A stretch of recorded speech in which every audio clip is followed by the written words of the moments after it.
Listen closely, because the moment you stepped into his life with depth, truth, and emotional clarity, you didn't just enter his world, you shattered the illusion he had been hiding behind. That's the hook. Now let me take you deeper, There's a moment when your presence becomes a mirror that someone never asked for but desperately needed. Not because you were too much, but because they were too little for the version of themselves they pretended to be. And when you showed up with honesty, vulnerability, and a heart that spoke in full sentences instead of vague excuses, it forced him to face a truth he wasn't prepared to meet. Your depth demanded courage, and he only lived in comfort. He wasn't terrified of you. He was terrified of the parts of himself that your existence exposed. You asked real questions. You felt deeply. You connected with sincerity. You listened not to reply, but to understand. And while he admired it, he couldn't match it, because meeting you at that level required emotional responsibility he had never learned to carry. Your depth wasn't dramatic. It wasn't heavy. It wasn't intimidating. It was real. But realness has a way of disturbing people who survive on surface level peace. Peace built not on honesty, but on avoidance. You didn't break him. You simply revealed him. And that revelation, that was the beginning of his fear. There's always a moment, quiet, subtle, almost invisible, when someone realizes you're not passing through their life, you're changing the landscape of it. And that's exactly what happened to him. At first, he thought you were just another gentle presence, someone soft, someone simple, someone easy to place into the little boxes he built to keep himself comfortable. But you weren't simple, you weren't small, you didn't shrink yourself to fit his emotional limitations. You showed up with depth, the kind that doesn't shout, but shifts the room, the kind that makes someone feel seen in a way they never expected and never prepared for. And when he felt that, he panicked, because people who live in shallow comfort don't want to be understood too deeply. They fear that understanding comes with accountability. They fear that connection comes with truth. They fear that honesty comes with change. Your presence wasn't loud, but it was undeniable. You didn't demand anything, but you made everything around him feel different, heavier, realer, more honest. And when someone has built their world on emotional shortcuts and surface level peace, a person like you doesn't just enter their life, you disrupt the system. He didn't know how to hold a woman with emotional gravity. So instead of rising to meet you, he pulled back into the shadows of his own safety, not because you were too much, but because he had never learned how to be more. There's a specific kind of fear that rises in someone who has spent their entire life avoiding themselves and suddenly meets a person who can see right through them. That's what your depth did. You didn't have to pry. You didn't have to push. You simply noticed. The way his voice changed when he lied to himself, the way he avoided certain truths, the way he hid behind humor or silence when emotions got too close. Most people never looked that deeply into him. They accepted the surface level version he offered because it was easy, convenient, predictable. But you weren't built for shallow waters. You read energy, not excuses. You sensed emotion, not words. You listened with intention, not impatience. And that terrified him because being understood, truly understood, feels like exposure. It feels like someone turning on the lights in a room you've kept dark for years. It feels like standing naked in front of your own truth. He wasn't ready for that. Not then, maybe not ever. Your depth illuminated everything he tried to keep hidden: his insecurities, his emotional immaturity, his fears, his unhealed wounds. And instead of meeting your depth with gratitude, he met it with retreat, not because he didn't feel the connection. He felt it intensely, maybe more intensely than you did, but intensity without maturity becomes panic. You weren't overwhelming, you were revealing, and he didn't know how to be seen without falling apart. People rarely distance themselves because they don't care. More often, they distance themselves because they care more than they know how to handle. And with him, that was the truth he never admitted. Your depth didn't just overwhelm him, It awakened parts of him he had buried so deeply he no longer recognized them. You stirred emotions he wasn't equipped to feel. You made him confront desires he pretended he didn't have. You invited him into emotional honesty, and he wasn't ready to step inside, so he stepped back. Not because you were too much, but because he lived in a world where less felt safer, less vulnerability, less honesty, less connection, less risk. He feared losing control. He feared needing you. He feared the possibility that you could see him fully and walk away. So he walked away first. This is what happens to people who rely on shallow comfort. Real connection feels like danger. To him, your emotional depth was not a gift. It was a mirror reflecting all the growing he had avoided. It exposed the emotional muscles he never developed, the courage he never practiced, the softness he never allowed himself to feel. And standing next to you, he felt small. Not because you made him feel that way, but because your presence highlighted everything he refused to become. Pulling away wasn't rejection. It was self-protection, but that protection cost him something he never expected the chance to evolve.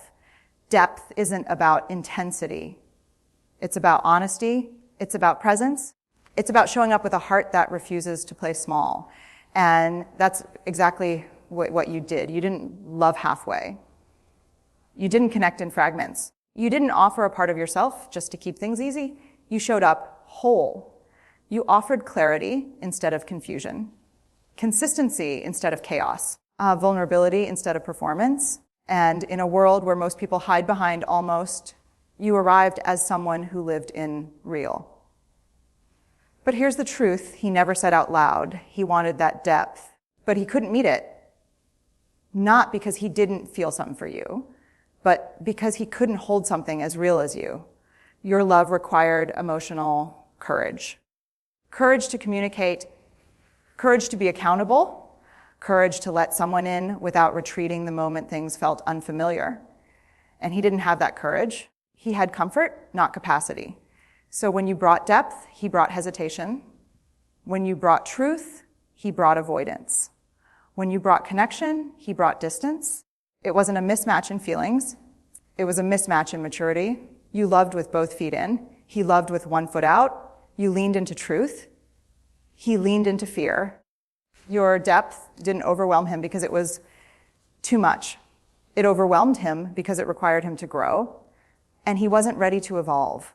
There's a strange paradox in people who fear emotional depth. They crave connection desperately, yet run from the very thing that could heal them.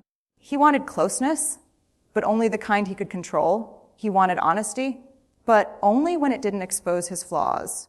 He wanted affection, but only if it didn't require vulnerability. Your presence didn't allow that. You brought a connection that wasn't built on flattery or fantasy, but on truth. A connection that asked, who are you really? Not the masked version, not the curated version, not the surface level version he presented to the world. And that question alone was enough to shake him, because deep down, he knew he didn't know the answer.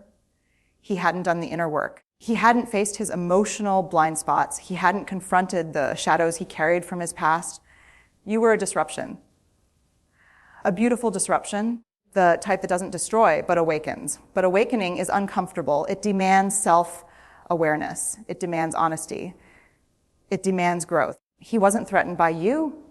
He was threatened by what he became in your presence, exposed, vulnerable, no longer in control of the narrative he used to protect himself. Your depth revealed how shallow his comfort truly was. And instead of rising to meet you in truth, he retreated into the familiar safety of his illusions, because illusions require no effort, no accountability, no courage. Some people fear depth not because it's unfamiliar, but because it reveals everything they spent years hiding, even from themselves.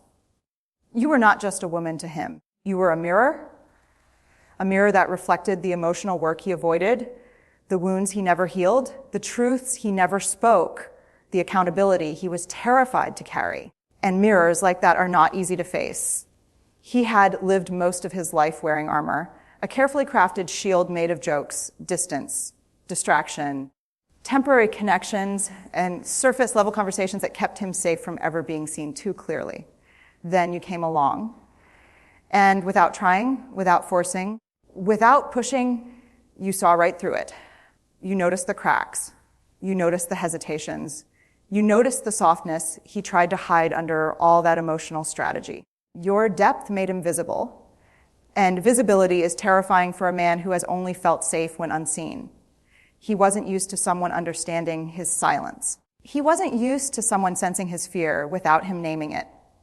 He wasn't used to someone who didn't need to be convinced, impressed, or manipulated. Your presence stripped away the performance, and once the performance fell, all that remained was the truth he had been running from for years. He didn't fear you. He feared the version of himself. He became around you the version that could no longer pretend. There comes a point in every connection where someone's true capacity becomes visible, not through their words, but through their ability to handle honesty, depth, and emotional responsibility. And that moment came quickly with him. At first, he admired your emotional strength. He admired the way you expressed yourself with clarity, the way you didn't run from difficult truths, the way you stood firmly in your own worth. But admiration slowly turned into pressure for him, a pressure he didn't know how to carry because your emotional maturity revealed his emotional limits. You communicated. He avoided, you expressed.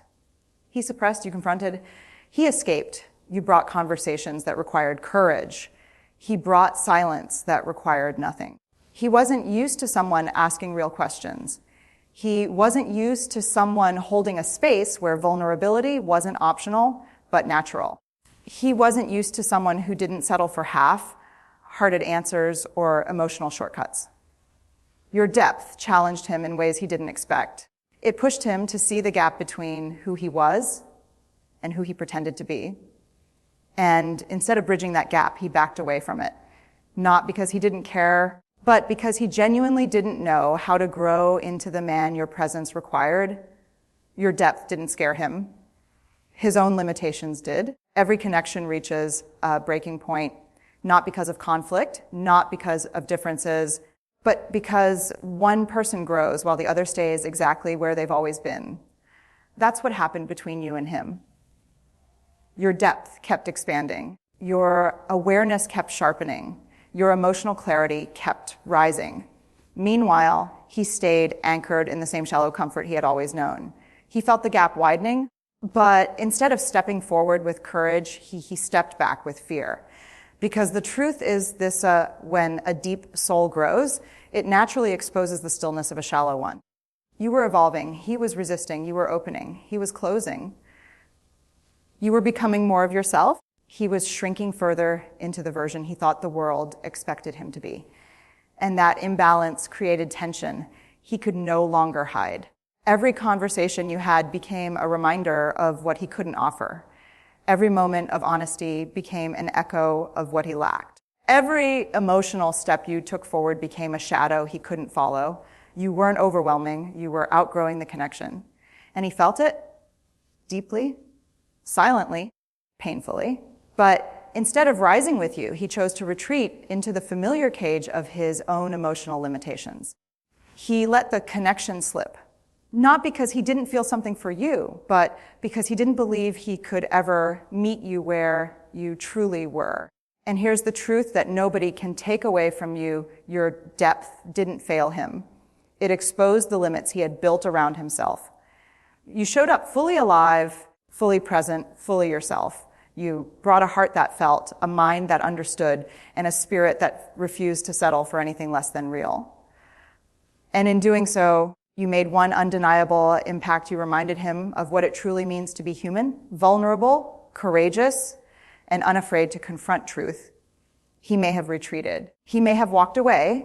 He may have chosen comfort over growth. But your depth, your authenticity, your unwavering presence, that cannot be diminished by his fear. It cannot be erased by his avoidance. It cannot be silenced by anyone unwilling to rise to meet it. You were never meant to fit into his shallow world. You were meant to expand the world itself, to challenge, to awaken, to illuminate what he never dared face. And if he couldn't keep up, that was never your responsibility, because your depth is not a burden, it's a gift. A gift meant to inspire, to nurture, to transform, not to conform, and certainly not to be diminished by someone too afraid to rise. Remember this, your soul is vast, your heart is fearless, and the impact you leave on the world and on the people who can truly meet you is immeasurable. Stand in your depth. Own it. And let those who can't follow your light fall away gracefully. You are enough. You are whole. You are unstoppable.